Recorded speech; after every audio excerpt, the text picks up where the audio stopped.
Here's a Porsche GT4 that we designed and installed this nice racing stripe down the hood, down the roof, a little bit down the trunk lid, just underneath the factory spoiler. And then we wrapped the rear spoiler, the top of it, in a gloss carbon fiber. How sweet that looks. It's pretty nice, huh?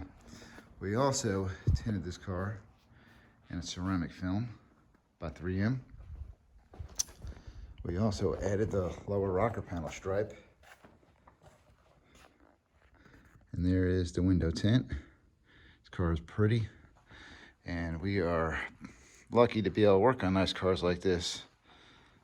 Got good customers that trust us to take care of their vehicles while they're here. And we get to do cool things here at Dedona Tint and Sound. Let us know if you have any needs with tint, audio, graphics, and paint protection, and ceramic coating. Dedona.com.